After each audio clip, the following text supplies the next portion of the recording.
From CPRE and the CPRE Knowledge Hub, this is Research Minutes, a weekly look at new and important research in education. Today, we look at COVID-19 related school closures and new teacher and district surveys reporting negative impacts on student engagement, attendance, equity, and more. We found that student engagement is declining, and the vast majority of teachers overall, ever since we started surveying, have felt that the morale of their students was lower during remote instruction than it was prior to the closures. We welcome Holly Kurtz, director of the EdWeek Research Center, to discuss a new survey gauging the perceptions of nearly 1,000 teachers and district leaders across the U.S. We cover the center's findings. 96% of high school teachers who are in the lowest poverty districts said that they have one-to-one computing or at least one device per student. When we look at the highest poverty districts, less than half of the teachers, 45%, said they had one-to-one computing.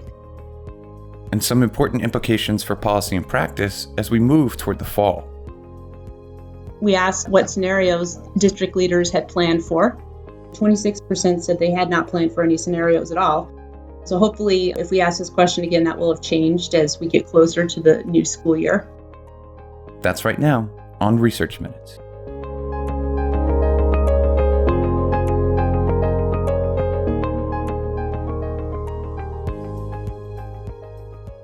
Hello and welcome to Research Minutes. I'm Keith Heumiller, managing editor of the CPRE Knowledge Hub. And today I have the pleasure of speaking with Holly Kurtz, director of the EdWeek Research Center. Thanks so much for joining us, Holly. Thank you. It's great to be here. So today we're discussing a new online survey which was conducted by the EdWeek Research Center in the first week of May, which sought to gauge the perceptions and experiences of teachers and district leaders in the wake of the COVID-19 pandemic. To start, could you just tell us a little bit about the survey itself? What questions did you have and how did you attempt to answer them? Sure. This is actually the fifth in a series of coronavirus surveys that we have been doing of educators. And we've been conducting these surveys every other week since March 11th. That was back when 83% of respondents told us that no schools were closed and we are not considering closing any. So really a very different time. With the exception of the first survey, all of our surveys went out to teachers and district leaders, and that first survey went to principals and district leaders. The surveys have attracted, in general, around 1,000 respondents in just 24 hours, which has allowed us to conduct these surveys amazingly quickly, thanks to our great community of educators who's been responding. And the speed has really been helpful because our goal with this survey is really to provide timely information to the audiences of Education Week and EdWeek Market Brief, which is our business intelligence service for the K-12 sector. Education Week is a national news publication for teachers, principals, superintendents, and other stakeholders in the education, K-12 education world. Because the goal of the survey is really to provide information for our audiences, our journalists come up with most of the ideas for questions, and then we in the Research Center work to convert them into survey questions. And then we also solicit and use ideas from our audience to get questions.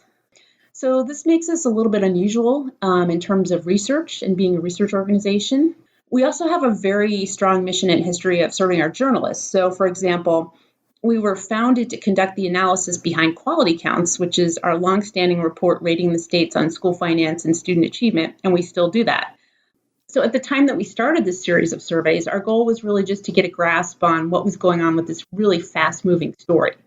For instance, what percentage of district leaders said their schools were closed? As closures become sort of the next or the new normal, our objectives have really kind of evolved into tracking more what's going on with remote learning. So looking at topics like what approaches are teachers using for instruction, how is student engagement going? There's a lot of anecdote out there right now when it comes to education in schools. And so this is really our effort to ground our coverage in something that's more like evidence.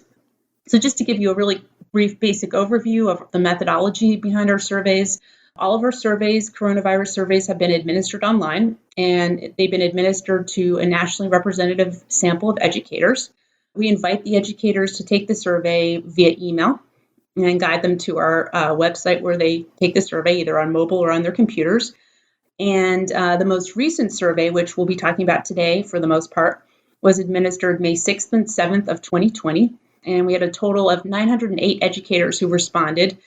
That includes 599 teachers and 309 district leaders, including superintendents, assistant superintendents, curriculum and instruction directors, people in HR, finance, all sort of the broad spectrum. The survey had 48 questions on it, but we used skip patterns, so not every question went to every group. Some went to teachers only, some went to administrators only, and some went to both groups. So for this most recent survey, the Research Center reported 8 key findings, touching on areas including curriculum, remote learning technology, and equitable access to devices. But I'd like to start with student engagement, which continues to be a concern for both parents and instructors. What did the respondents in your survey say about student engagement in the wake of COVID-related school closures? Well, we found that student engagement is declining. Our exact survey question was, compared to their engagement levels prior to the coronavirus closures, my students' current level of engagement with their schoolwork is, and then there were choices of lower, much lower, much lower, somewhat higher, much higher, the same. So the first time we asked that question was back in March, on March 25th. And at that time, we had 38% of people saying that student engagement was much lower. That's now up to 42% of teachers saying that student engagement is much lower. So we've seen sort of overall decrease in student engagement, albeit small by that measure. The other question we asked this question for the first time when we surveyed people last on May 7th. And we asked in the past 2 weeks how teachers think that their students' engagement level has changed. And 37% of them said that they thought it had declined a little, and 22% said that it had declined a lot. So for the most part, we're saying that overall teachers are saying that students are just, with remote learning, they're just less engaged than they were with in-person instruction. We also have seen a drop in student morale, and that's a question we've been asking ever since the end of March. Student morale, according to their teachers, we asked on March 25th, we said, compared to morale prior to the coronavirus, how is morale now for students? And we had, back then in March, 16% of teachers thought that their students' morale was much lower. That's now up to 33% of teachers think their students' morale is much lower. And the vast majority of teachers overall, ever since we started surveying, have felt that the morale of their students was lower during remote instruction than it was prior to the closures. So we're really seeing some sort of concerning trends here with student engagement and also morale. And somewhat related to that, you also asked teachers about truancy, which in the current climate seems to mean just not logging in or not making contact with their instructors. So what did you learn there about truancy? Well, what we're finding is it's a little disheartening. The exact question we asked teachers, since the definition of truancy or even attendance is a little bit unclear right now, we asked teachers, what percentage of your students are essentially truant during coronavirus closures? For example, missing in action, not logging in, not making contact with you, etc. And the first time we asked that, back at the beginning of April, teachers said 21% of their students were truant. That's now up to 23%. One thing that we were curious about, though, is how does this compare to how many students you usually would say would be truant, like when schools were, open for in-person instruction. And compared to that, the rates are much higher. So during sort of a more typical, in-person instruction period, teachers say that well under 5% of their students would fit that definition of truancy.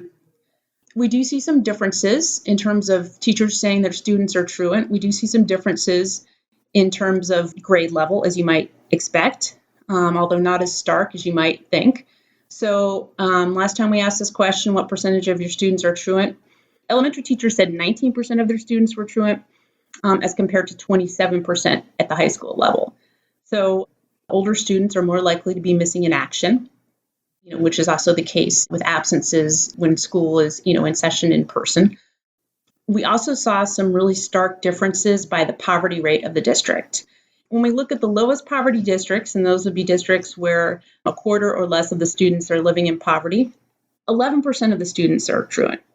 Compare that to districts where more than 3/4 of the students are living in poverty, and that's 28%. So 11% versus 28%, that's a pretty big difference in the reported truancy rates. Equity has been and remains one of the overriding concerns for schools, districts, and families throughout the COVID-19 pandemic. And your survey shed some light on one of the biggest challenges in that area, access to technology. So, what did the respondents in the survey say about students' access to devices or about one-to-one computing? Yeah, that was another trend that's somewhat disturbing.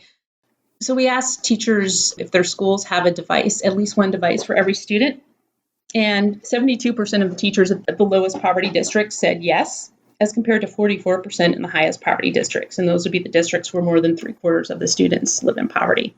The differences also break out by grade level. So in general, elementary schools are less likely to have one-to-one computing or at least one device for every student, because of concerns about young children and screen time is usually the most common example. So we also saw differences by grade level, but this also kind of interacted with poverty and interacted most starkly at the secondary level.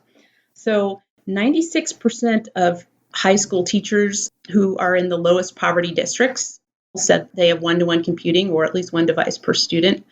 When we look at the highest poverty districts, less than half of the teachers, 45%, said they had one-to-one computing.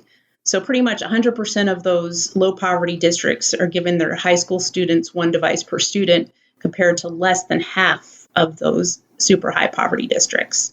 And I think that kind of goes a long way to explaining some of the findings with students being missing in action or students just not being available if they don't have devices. Another stark difference we found is on May 7th, for the first time, we asked, what percentage of your students share devices with parents, siblings, and other family members or friends to complete their schoolwork during the closures? And those percentages were really quite different depending on the poverty level of the district. So in those super high poverty districts, more than half of the educators said that more than half of their students were sharing devices. In those low poverty districts, less than 1 in 3 teachers and district leaders said that more than half of their students were sharing devices. So, again, that's another reason why students may be harder to reach in higher poverty districts. They may be sharing, for instance, a laptop with their siblings or even trying to do their schoolwork on a shared family cell phone. When we talk about equity, though, equity is not just about devices. It's also about the amount of instruction. And this gets to devices to a certain extent because it's difficult with the schools closed for teachers to have contact with their students if their students don't have devices. But, because of devices and other factors, students in high poverty districts are literally just receiving less instruction right now. So if you look at these super high poverty districts, 67% of their teachers are, or let's put it this way. In those super high poverty districts, about a third of the teachers are having daily or more contact, are in contact with most of their students at least once a day. If you look at those low poverty districts, half the teachers are in contact with their students on a daily basis. We also see that another thing that sort of gets to the inequity of the situation, teachers themselves in those high poverty districts are less likely to say they feel knowledgeable and supportive. So we asked teachers whether they have the knowledge and support they need to provide quality instruction during the coronavirus closures. 83% said yes in those low poverty districts, but just 68% said yes in those super high poverty districts. Teachers in those super high poverty districts were also less likely to say that their ability to effectively use educational technology had improved. So in those low poverty districts, almost all the teachers said yes, my ability to effectively use educational technology has improved since school shut down. When we go to those super high poverty districts, only 75% say, yes, my ability to effectively use educational technology is used. So I know the devices are often the focus of the inequities, but it really goes much further than that in terms of teacher support and knowledge, and instructional time and interactions, teacher and student interactions. Obviously, the inequities existed prior to the closures, but they are definitely playing out very starkly right now during the closures. You also asked teachers and district leaders about the perceived effectiveness of various approaches to remote instruction, including live video conferencing, shared online documents, asynchronous video content, things like that. So what did you learn there? Yeah, that was an interesting question. So this is a question that actually kind of came from our audience. So we initially asked this question about math back in April. We asked what types of instructional tools teachers felt were most effective for teaching math.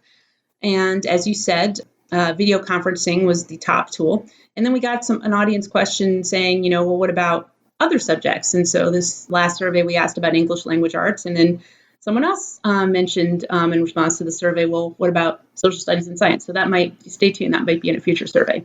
But at any rate, so for both math and English language arts, teachers and district leaders felt that live synchronous video conferencing tools were the most effective tools they had available for teaching. And for English language arts, shared documents such as Google Docs were also viewed as the second most effective. Math teachers, their second most effective tool was pre-recorded videos on specific topics. We also asked teachers, one of the options we gave teachers was, and they could have selected, is there is no way to provide very effective instruction in the subject during closures. And only 11% of educators said that about math, but 17% said that about English language arts. So it looks like there's more of an impression that it's difficult to teach English language arts remotely than math. Some tools that educators felt were sort of less effective were, for English language arts in particular, movies and books were not deemed by educators to be particularly effective. And also on-demand video lessons were not deemed to be particularly effective. It really seems like teachers seem to like these tools that give them, like video conferencing and shared documents, that kind of give them a chance to communicate with students as opposed to maybe having sort of canned curricula. Unfortunately, we don't have the time to dig into all the findings here today, and I want to remind listeners that they can find all of the findings from this most recent survey and all other EdWeek surveys at edweek.org. But I did want to touch on one final topic, reopening.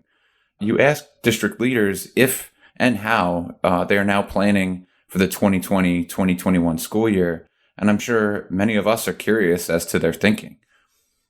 Yeah, we were curious too. So we said, when it comes to reopening during the 2020-21 school year, we asked what scenarios district leaders had planned for. And most of them, the vast majority, said they had planned for multiple scenarios depending on what health officials end up telling them is the best thing to do.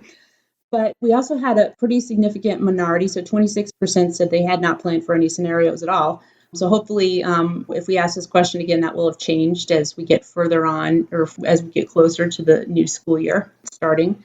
We also asked what supports and services that district leaders said that they were planning to provide during the 2021 school year, so the coming school year. And we asked specifically about services that would help students and staff transition safely back to in-person instruction or continue with remote instruction. The most common service that will be provided is instructional interventions for students who are behind academically. We also see most district leaders saying that they plan to provide social emotional learning programming and mental health services and referrals for students. There is quite a bit of concern about students' mental well-being during these closures, with teachers unable to reach many students, teachers maybe getting glimpses into students' home lives that concern them, students feeling isolated from their peers and friends. So we do see most district leaders sort of taking that into account and looking forward to thinking about how they might serve students in terms of those needs when they return. One thing that we saw relatively in the district leaders, we saw not even half of them said they plan to have nurses to conduct temperature or wellness checks for students and staff, which we know might possibly be necessary given that we don't expect a vaccine to be available by the time schools reopen. So maybe keep an eye on and look at and see whether schools or districts are going to be planning for that as the new school year gets closer to starting. Finally, will Education Week or the EdWeek Research Center be doing more surveys or follow-up reporting on these or any other issues as we move into the summer and toward the fall? Yes, I'm glad you asked that. So we plan to continue on our every other week schedule of surveys for the time being. At some point, we'll reassess that. But right now, we're going to continue with them. So our next survey will be in the field May 20th and the 21st. And some of the questions will be repeated so that we can have a chance to continue to track some of our indicators that we've been tracking all along, like engagement and maybe some others. And also, to give you a sneak peek, we're probably going to be adding principals back into the mix. So because we're thinking we need to get their perspectives. Well, this is thought-provoking work, Holly. And again, I want to encourage our listeners to read those full survey results, which are now available at edweek.org. Holly Kurtz, thanks so much for joining us today. Thank you so much. Thanks for listening to this week's Research Minutes, presented by the CPRE Knowledge Hub. For more episodes or to subscribe to the series, you can find us at researchminutes.org. To share thoughts on today's episode or to suggest future topics, follow us on Twitter at CPRE Hub. That's CPRE